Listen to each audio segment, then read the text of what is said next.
50 വയസ്സിലെ യുവാക്കളെ പോലിരിക്കുന്ന ചിലവരെ കണ്ടിട്ടില്ലേ? എങ്ങനെയാണ് ഇത് സാധിക്കുന്നത്? നിങ്ങൾക്ക് ആഗ്രഹമുണ്ടോ? നിങ്ങൾക്ക് 50 വയസ്സിലേക്ക് എത്തുമ്പോഴും ചെറുപ്പം നിലനിർത്തണമെന്ന് ആഗ്രഹമുണ്ടെങ്കിൽ ഞാൻ ഇനി പറയുന്ന 8 കാര്യങ്ങൾ കൃത്യമായിട്ട് ചെയ്താൽ മതിയാവും.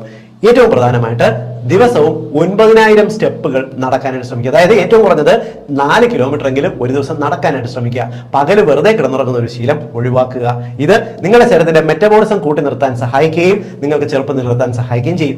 രണ്ടാമത്തത്, ദിവസവും 3 ലിറ്റർ വെള്ളം കുടിക്കുക. നമ്മുടെ ശരീരത്തിൽ അപകടകാരിയായിട്ടുള്ള ഫ്രീ റാഡിക്കലുകളെ ശരീരത്തിൽ നിന്നും പുറന്തള്ളുന്നതിനും മസിലുകളുടെയും എല്ലുകളുടെയും നമ്മുടെ സ്കിന്നിന്റെയും എല്ലാം ആരോഗ്യം മെച്ചപ്പെടുത്തുന്നതിനും നിങ്ങൾ വെള്ളം കുടിച്ചേ പറ്റത്തുള്ളൂ. മൂന്നാമത്തെ, ദിവസം 7 മണിക്കൂർ ഉറങ്ങാൻ ശ്രമിക്കുക. ഉറങ്ങുന്നത് നിങ്ങളുടെ ചെറുപ്പം നിലനിർത്താൻ സഹായിക്കും എന്നുള്ള കാര്യത്തിൽ യാതൊരു സംശയവുമില്ല. നാലാമത്തെ കാര്യം, നിങ്ങളുടെ ശ്വാസകോശത്തിന്റെ ആരോഗ്യമാണ്. കാരണം ഓക്സിജൻ ശരീരത്തിൽ കിട്ടുന്നുണ്ടെങ്കിൽ ചെറുപ്പം നിലനിർത്താൻ സഹായിക്കും. ശ്വാസകോശത്തിന്റെ എക്സസൈസ് നിർബന്ധമായിട്ടും ദിവസവും ചെയ്യാനായിട്ട് ശ്രമിക്കുക. അഞ്ചാമത്തെ കാര്യം, ഒരു ദിവസത്തിൽ ഏറ്റവും കുറഞ്ഞത് 3 തരത്തിലുള്ള